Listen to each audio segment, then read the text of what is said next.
Hi అండి, అందరికీ నమస్కారం. Welcome back to our channel. ఈరోజు మన వీడియో వచ్చేసి అందరికీ ఎంతగానో ఉపయోగపడిన కొన్ని మంచి చిట్కాలండి. క్లీనింగ్ టిప్స్ ఇంకా మనీ సేవింగ్ టిప్స్ అండి. అందరికీ చాలా బాగా ఉపయోగపడతాయి. తప్పకుండా వీడియో మొత్తం చూడండి. ఇప్పుడైతే ఫస్ట్ టిప్ చూద్దాము. ఒక చిన్న బౌల్ తీసుకొని అందులోని మీరు వాడే ఏదైనా సరే బాడీ లోషన్ని ఒక చిన్న పావు టీ స్పూన్ వరకు వేసుకోవాలి. అలాగే ఒక స్పూన్ వరకు కొబ్బరి నూనెని వేసుకోవాలి. చిన్న స్పూన్ అండి, పెద్దది కాదు. అలాగే ఇందులోని హాఫ్ స్పూన్ వరకు నిమ్మరసంని యాడ్ చేసుకోవాలి. ఇది మనకి చాలా బాగా యూజ్ అవుతుందండి. 30 ఇయర్స్ ప్లస్ వాళ్ళకి కొంచెం స్కిన్ అనేది ముడతలు పడుతుంది కదా, అలా కాకుండా స్కిన్ అనేది చాలా స్మూత్గా ఉంటుంది. ఇందులోని నెక్స్ట్ ఇంగ్రీడియంట్ చిన్న చిటికెడు పసుపు వేసుకోవాలి. ఇది మొత్తం వేసుకొని ఫేస్కి నెక్స్ట్ హ్యాండ్స్కి నెక్కి అప్లై చేసుకుంటే స్కిన్ అనేది చాలా స్మూత్గా ఉంటుంది. కళ్ళ కింద నల్ల మచ్చలు అనేవి ఉంటాయి కదా, అవైతే చాలా బాగా తగ్గుతాయండి. ఒకసారి తప్పకుండా ట్రై చేసి చూడండి.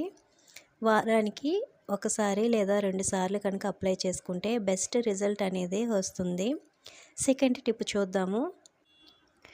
ఒక గిన్నెని తీసుకొని అందులోని ఒక గుప్పెడు కరివేపాకు వేసుకోవాలండి. ఒక రెమ్మ కరివేపాకు, 2 స్పూన్లు బియ్యం వేసుకోవాలి. ఒక స్పూన్ మెంతులు వేసుకోవాలి. ఒక స్పూన్ వరకు ఫ్లాక్స్ సీడ్స్ని వేసుకోవాలి, అవిసె గింజలు.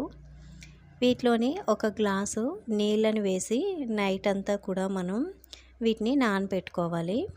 ఒకసారి బాగా మనం స్పూన్తోని కలుపుకొని ఒక ప్లేట్ మూత పెట్టి రాత్రంతా కూడా దీన్ని నానబెట్టుకొని మార్నింగ్ ఒకసారి బాగా మిక్స్ చేసుకోవాలి.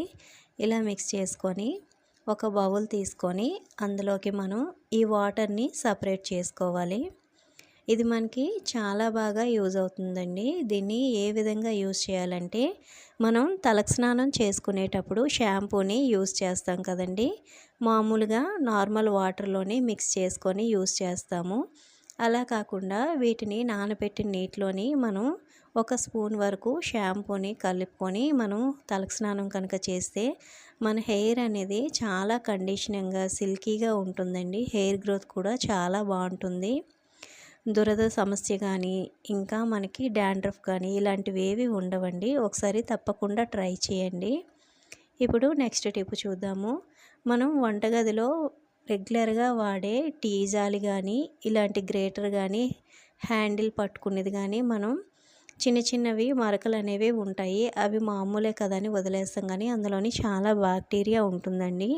వాటిని చాలా సింపుల్గా ఈజీగా మన ఇంట్లో ఉండే వాటితోటి ఎలాగా క్లీన్ చేయాలో ఇప్పుడు చూద్దాము. స్టవ్ పైన ఒక గిన్నెని పెట్టుకొని కొంచెం వెడల్పుగా ఉన్న గిన్నెని పెట్టుకోవాలండి.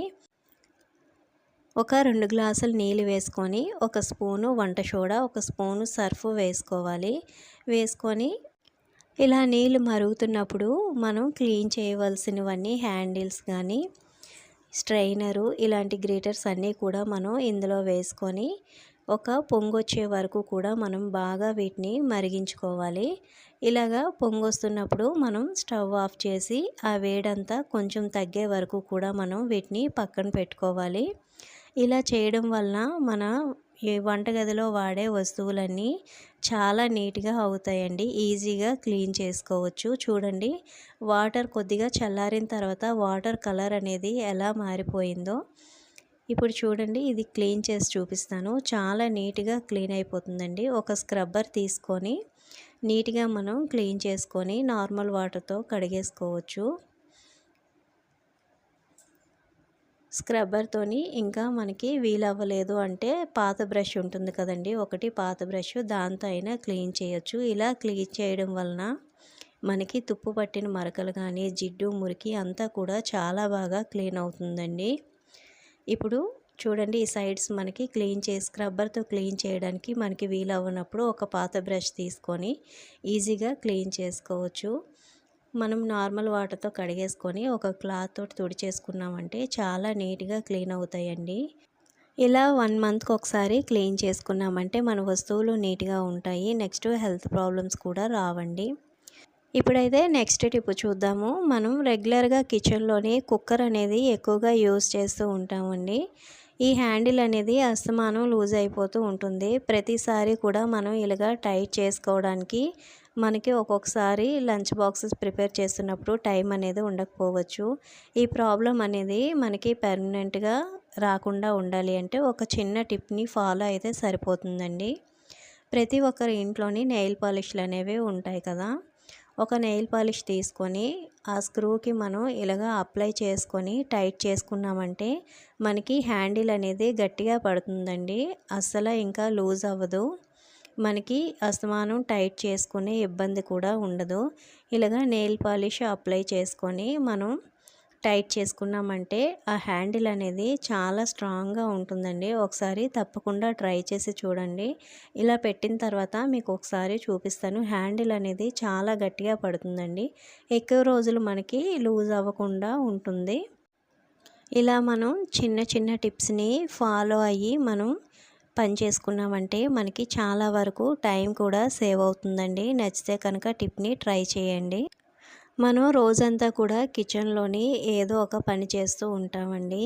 గిన్నెలు కడగడం కానీ, బట్టలు వాష్ చేయడం కానీ, ఇలాగా రెగ్యులర్గా ఏదో ఒక పని చేస్తూ ఉంటాము. గ్లౌజెస్ వేసుకొని చేయడం కొంతమందికి అలవాటు అనేది ఉండదండి. అటువంటప్పుడు మనం చేతులు అనేవి చాలా రఫ్ అయిపోతూ ఉంటాయి కదా. చేతులు చాలా రఫ్గా అయిపోయి పగిలిపోతూ ఉంటాయి. అలా కాకుండా ఉండాలంటే ఒక చిన్న టిప్ అండి. తక్కువ ఖర్చుతోటి మన చేతుల్ని మృదువుగా చేసుకోవచ్చు. ఇలా చిన్న ఒక వ్యాజ్లైన్ డబ్బా తీసుకొని మనం కిచెన్లో పెట్టుకున్నామంటే మనకి పాత్రలు అనేవి కడిగేసిన తర్వాత మనం హ్యాండ్ వాష్ చేసుకొని నీట్గా ఒక క్లాత్తో తుడుచుకొని ఇలాగా వ్యాజ్లైన్ని అప్లై చేసుకున్నామంటే చేతులు అనేవి రఫ్ కాకుండా ఉంటాయండి. మనకి చాలా తక్కువ ఖర్చుతోటి ఇది మనకి అవైలబుల్లో ఉంటుంది కాబట్టి అందరూ కూడా దీన్ని యూజ్ చేయొచ్చండి. నెక్స్ట్ టిప్ అయితే చూద్దామండి. ఒక్కొక్కసారి మనకి అన్నం అనేది చాలా ముద్దగా అయిపోతుందండి. పొడి పొడిగా రాదు. మనకి గంజి కూడా చిక్కబడిపోతూ ఉంటుంది. అటువంటప్పుడు ఈ చిన్న చిట్కాని కనుక మనం యూజ్ చేసామంటే మనకి అన్నం అనేది పొడి పొడిలాడుతూ వస్తుంది. ఏం లేదండి, ఐస్ క్యూబ్స్ ఒక 3-4 తీసుకొని మనం అన్నం అనేది ఇలాగా ముద్దగా అయిపోయేటప్పుడు ఐస్ క్యూబ్స్ వేసుకొని స్టవ్ ఆఫ్ చేసి ఒక 2 నిమిషాలు అన్నం పైన మూత పెట్టి ఉంచామంటే చాలు, మనకి గంజి అనేది పలచబడి అన్నం అనేది పొడి పొడిలాడుతూ వస్తుందండి. ఇప్పుడైతే దీన్ని మనం ఉంచేసుకుందాం. చూడండి గంజి అనేది మనకి ఎంత పలచగా వస్తుందో, చిక్కగా లేకుండా పలచగా వచ్చి అన్నం అనేది పొడి పొడిలాడుతూ వస్తుంది. ఈ చిట్కా అనేది మీకు నచ్చినట్లయితే తప్పకుండా లైక్ చేసి సబ్స్క్రైబ్ చేసుకోండి. అలాగే ఈ టిప్స్ అన్నింటిలో కూడా మీకు ఏ టిప్ నచ్చిందో తప్పకుండా కామెంట్ చేయండి. థ్యాంక్ యూ ఫర్ వాచింగ్ అండి.